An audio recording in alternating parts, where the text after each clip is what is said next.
గణపతి పప్ప మోరియా అని ప్రతి ఒక్కరూ అంటారు కదా.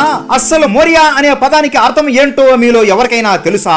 14వ శతాబ్దంలో మోరియా గోస్వామి అనే ఒక పెద్ద వినాయక భక్తుడు ఉండేవాడు. ఆయన కర్ణాటకలో పుట్టి పెరిగాడు. ఆయనకి వినాయకుడు అంటే చాలా ఇష్టం. ప్రపంచం మొత్తం తిరుగుతూ అన్ని గణేశుడి ఆలయాలకు వెళ్లి దర్శనం చేసుకునేవాడు. ఒక రోజు పూణేలో ఆయన వినాయకుడి కోసం అన్నం తినకుండా నీళ్లు కూడా తాగకుండా కఠోరంగా తపస్సు చేస్తాడు. అలా చాలా రోజులు తపస్సు చేస్తాడు. ఆయన భక్తికి ముగ్ధుడైన వినాయకుడు ఆయన కలలో ప్రత్యక్షమై నీకేం వరం కావాలో కోరుకో మోరియా అని వినాయకుడు అంటాడు. స్వామి, మీ దర్శనంతో నేను ధన్యుడినైపోయాను. నిన్ను ప్రేమతో భక్తితో నాలా పూజిస్తే మీరు కనికరిస్తారు అని ప్రతి ఒక్కరికి తెలియాలి స్వామి. అందుకే ఇక నుండి ఏ మానవుడైనా సరే మిమ్మల్ని తలుచుకునేటప్పుడు నా పేరు కూడా తలుచుకోవాలి అని వరం కోరుకుంటాడు. అప్పుడు వినాయకుడు ఆలోచించి ఇక నుండి నన్ను ఎవరైనా తలుచుకునేటప్పుడు కేవలం గణపతి అని తలుచుకోరు, అందరూ గణపతి పప్ప మోరియా అని అంటారు అని మోరియా గోస్వామికి చెబుతాడు. శ్రీ చింతామణి అనే స్థలంలో ఈ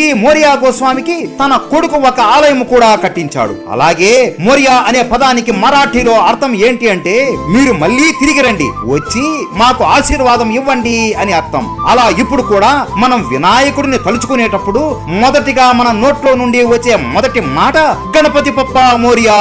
ఇప్పుడు అందరికీ గణపతి పప్ప మోరియా అని ఎందుకు అంటారో అర్థం అయ్యింది కదా. గణేశుడు అంటే మీకు ఇష్టం ఉంటే గణపతి పప్ప మోరియా అని కామెంట్ చేసి సబ్స్క్రైబ్ చేసుకోండి.